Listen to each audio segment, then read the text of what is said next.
आज मैं आपको बनाकर दिखाने वाली हूँ एक ऐसा सांभर जिसे खाकर आपको लगेगा जैसे आप साउथ इंडिया नहीं बल्कि इटली की किसी गली में बैठे हैं। और सबसे हैरानी की बात, इसमें ऐसी दो चीज़ें पड़ेगी जो शायद आपको कभी सांभर में एक साथ नहीं डाली होगी, एक खटास के लिए और एक हल्की मिठास के लिए।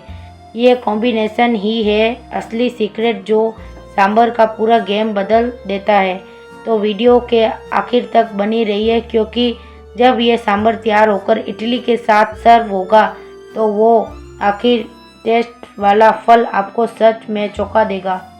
सबसे पहले हम इडली बनाना शुरू करेंगे और इसके लिए हमें चाहिए एक बड़ा बाउल। तो चलिए, यहाँ पर मैंने ले ली है एक कटोरी सूजी। अब इसमें डालेंगे छाछ और ध्यान रखिएगा जितनी सूजी ली है उतनी ही छाछ डालनी है। यह अनुपात यहाँ बहुत मायने रखता है, तभी बैटर एकदम परफेक्ट बनेगा। अब इन दोनों को अच्छे से मिला लेते हैं। इसके बाद डालेंगे थोड़ा सा पानी ताकि एक बढ़िया सा घोल तैयार हो जाए। वापस अच्छे से फेंटते हैं। अगर पानी थोड़ा कम लग रहा है तो चिंता मत कीजिए, थोड़ा और डाल दीजिए। बैटर की कंसिस्टेंसी एकदम स्मूथ और परफेक्ट होनी चाहिए, तभी इडली फूली फूली बनेगी। अब डालेंगे नमक स्वाद अनुसार और वापस अच्छे से मिला लेते हैं। अब इस बैटर को ढककर थोड़ी देर के लिए एक तरफ रख देते हैं ताकि सूजी अच्छे से फूल जाए और बैटर एकदम बढ़िया तैयार हो जाए। थोड़ी देर बाद ढक्कन हटाते हैं। अब बैटर में डालेंगे थोड़ा सा मीठा सोडा, बस बहुत ही थोड़ा, इसमें ज़्यादा बिल्कुल मत डालिएगा। ध्यान रखिएगा, अब सोडा ज़्यादा हो गया तो इडली खारी हो जाएगी और उसका असली टेस्ट बिगड़ जाएगा। अब इसे अच्छे से मिला लेते हैं। देखिए, बस उतनी ही छोटी सावधानी और आपकी इडली हर बार परफेक्ट बनेगी, न खारी न बेस्वाद। यही है आज की पहली छोटी टिप। तो लीजिए, हमारा बैटर अब बनकर तैयार है। फिलहाल इसे एक तरफ रख देते हैं। अब गैस ऑन करते हैं और इडली बनाने का कुकर रख देते हैं। इसमें डालेंगे 2 लोटा पानी, फिर ढक्कन लगाकर पानी को गर्म होने देते हैं। जब तक पानी गर्म हो रहा है तब तक हम एक और काम निपटा लेते हैं। इडली बनाने की प्लेट लेते हैं और उसे तेल से अच्छे से ग्रीस कर लेते हैं। देखिए, ये स्टेप बिल्कुल मत भूलिएगा, क्योंकि अगर प्लेट सही से ग्रीस नहीं हुई तो इडली प्लेट से चिपक जाएगी और उसका शेप बिगड़ जाएगा। तो थोड़ा सा तेल लीजिए और हर एक छाछे में अच्छे से लगा दीजिए। सारी प्लेट ग्रीस होकर तैयार है। पानी गर्म हो चुका है तो ढक्कन हटाते हैं। अब ग्रीस की हुई प्लेट में डालेंगे इडली का बैटर। देखिए, बैटर डालते वक्त ध्यान रखिएगा, हर साँचे में बराबर मात्रा में बैटर डालिए, ना ज़्यादा ना कम, तभी सारी इडली एक जैसी फूली फूली और सॉफ्ट बनेगी। अब इस प्लेट को कुकर में रख देते हैं। इसी तरह बाकी सारी प्लेट में भी रखते जाते हैं। अब वापस ढक्कन लगाकर 20 मिनट तक अच्छे से पकने देते हैं। जब तक इडली पक रही है तब तक हम बना लेते हैं सांभर। इसके लिए हमने ली है तूर दाल, जिसे हमने 2 से 3 घंटे पहले ही भिगोने के लिए रख दिया था। अब इसका पानी निकाल लेते हैं। अब दूसरी तरफ गैस ऑन करते हैं, एक तपेली रखते हैं और उसमें डालेंगे 2 लोटा पानी और फिर इसमें डालेंगे 1 छोटी चम्मच हल्दी पाउडर, फिर थोड़ा सा नमक और फिर 2 चम्मच तेल। अब इन सबको एक बार अच्छे से चला लेते हैं। देखिए, यही से शुरू होता है असली खेल, क्योंकि आज का सांभर सिर्फ सांभर ही नहीं, इसमें आगे चलकर वो इटालियन ट्विस्ट आने वाला है जिसका मैंने शुरुआत में वादा किया था। तो बने रहिए, क्योंकि अभी असली मज़ा आना बाकी है। अच्छे से चलाने के बाद अब इसके ऊपर ढक्कन लगाकर उबाल आने देते हैं। लीजिए, उबाल आ चुका है। अब ढक्कन हटाते हैं। अब इस पानी में डालेंगे तूर दाल। देखिए दोस्तों, यही वो मोमेंट है जहाँ से सांभर अपना असली रंग पकड़ना शुरू करता है। दाल जितना अच्छे से पकेगी, सांभर का टेस्ट उतना ही गहरा और लाजवाब निकल कर आएगा। अब एक बार दाल को पानी के अंदर अच्छे से मिक्स कर लेते हैं, फिर वापस ढक्कन लगाकर दाल को पकने देते हैं। 20 मिनट हम हमारी इडली का गैस बंद करते हैं, ढक्कन हटाते हैं। ये देखिए दोस्तों, कितनी प्यारी इडली बनकर तैयार हुई है, बिल्कुल फुली फुली सॉफ्ट और परफेक्ट शेप में। अब एक बाउल लेते हैं और चाकू की मदद से एक एक करके सारी इडली को निकाल लेते हैं। घर की बनी गर्मा गर्म इडली का और सबसे खास बात, बिना किसी मैदे या बेकिंग पाउडर के सिर्फ सूजी और छाछ से इतनी सॉफ्ट इडली बनाना, यही तो आज के वीडियो की जान है। तो दोस्तों, सारी इडली बाउल में निकाल ली है, हमारी इडली बनकर तैयार है। इसे साइड में रख देते हैं। अब बनाते हैं सांभर। तपेली से ढक्कन हटाकर एक बार चलाकर देख लेते हैं।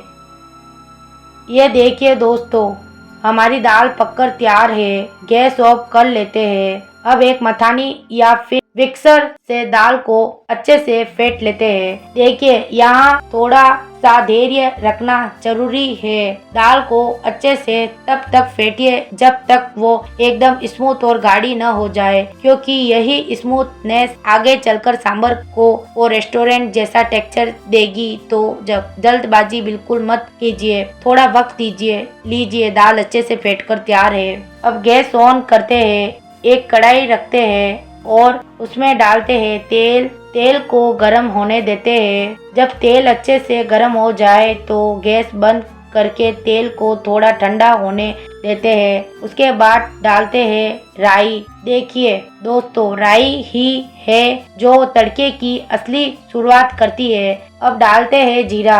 जीरा डालते ही एक अलग ही खुशबू उठने लगती है, जो पूरे सांभर को वो देसी घर जैसा एहसास देती है। अब डालते हैं हींग। अब डालते हैं 8 से 10 करी पत्ते। करी पत्ता ही हो तो है जो इस सांभर को वो साउथ इंडियन असली टच देता है, जिसके बिना तड़का अधूरा है। अब डालते हैं एक कटी हुई हरी मिर्च। ये सब डालने के बाद अब गैस ऑन करके इन सबको थोड़ी देर पकाते हैं ताकि तड़का अच्छे से पक जाए।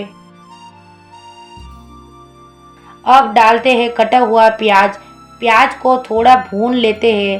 देखिए, प्याज जब हल्का सुनहरा और सॉफ्ट हो जाए तभी समझिए वो अगले स्टेप के लिए बिल्कुल तैयार है। अब डालते हैं कटी हुई लौकी।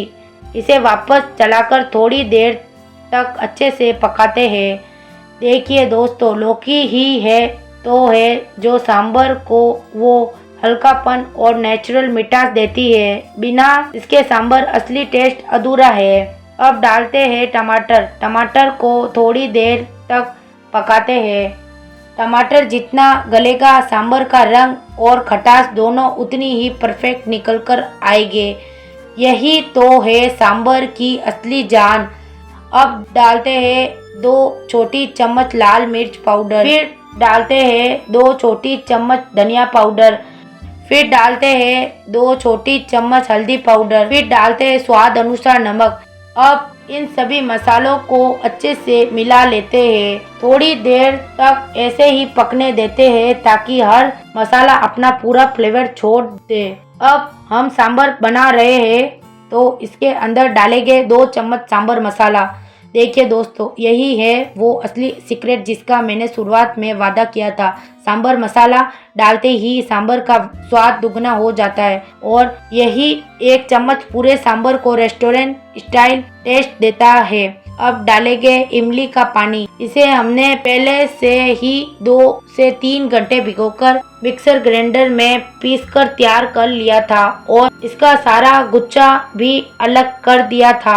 देखिए दोस्तों, यही है वो दूसरा सीक्रेट, इमली का पानी। डालने से सांभर में जो खटास आती है वो बिल्कुल असली और नेचुरल होती है। इसे बिल्कुल भी मत छोड़िएगा, क्योंकि यही एक चीज सांभर का पूरा गेम बदल देती है। अब डालेंगे थोड़ा सा गुड़। देखिए यही तो है वो कमाल की ट्रिक। इमली का खट्टापन और गुड़ की हल्की मिठास मिलकर सांबर को बनाती है परफेक्ट खट्टा मीठा, और यही कॉम्बिनेशन है जो हर घूंट में स्वाद का धमाका कर देगा। तो गुड़ डालना बिल्कुल मत भूलिएगा, ये है आज की सबसे खास टिप। अब डालेंगे फेंटी हुई दाल। देखिए दोस्तों यही वो मोमेंट है जहाँ सारे मसाले, तड़का और दाल आपस में मिलकर सांबर का असली रूप लेने वाले हैं। बस थोड़ा सा और सब्र रखिए। दाल की तपेली में थोड़ा पानी डालकर हिलाकर उसे भी सांबर में मिला लेते हैं ताकि दाल का एक एक हिस्सा बर्बाद न हो। अब सांबर को अच्छे से थोड़ी देर चलाते हुए पकाते हैं। जितना ये उबलेगा उतना ही सारे फ्लेवर आपस में घुल मिल जाएंगे और सांबर का टेस्ट उतना ही गहरा होता जाएगा। अब डालेंगे थोड़ा सा और पानी, फिर अच्छे से मिक्स करके थोड़ी देर तक पकाते हैं। सांबर के अंदर थोड़ी देर उबाल आने तक पकाना है। अब सांबर में उबाल आ चुका है तो इसे थोड़ी देर और पकाते हैं। और लीजिए दोस्तों बस अब वो पल आने ही वाला है जिसका आपको शुरू से इंतजार था। आखिरी टेस्ट वाला, वो चौंकाने वाला पार्ट। अब गैस ऑफ कर लेते हैं। अब सर्व करते हैं। किसी भी कटोरे या बर्तन में थोड़ी सी सांबर डालेंगे। देखिए दोस्तों ये जो खुशबू अभी उठ रही है ना, बस यही तो है असली मेहनत का इनाम। इटालियन ट्विस्ट के साथ बना ये सांबर अब बिल्कुल परफेक्ट तैयार है सर्व होने के लिए। अब इसमें डालेंगे 2 इडली, फिर ऊपर से वापस सांबर डाल देते हैं। तो दोस्तों आपको ये रेसिपी कैसी लगी, आपकी राय क्या है, हमें कमेंट में ज़रूर बताएं। ये रेसिपी एक बार अपने बच्चों को बनाकर ज़रूर खिलाएं, फिर देखिएगा बच्चे खुद कहेंगे मम्मी इडली सांबर वापस बनाओ ना। तो दोस्तों यही मज़ेदार रेसिपी देखने के लिए वीडियो को लाइक करें, शेयर करें और हमारे चैनल को सब्सक्राइब करना बिल्कुल मत भूलिएगा। फिर मिलेंगे एक नई वीडियो में, तब तक के लिए खाओ पियो मज़े करो।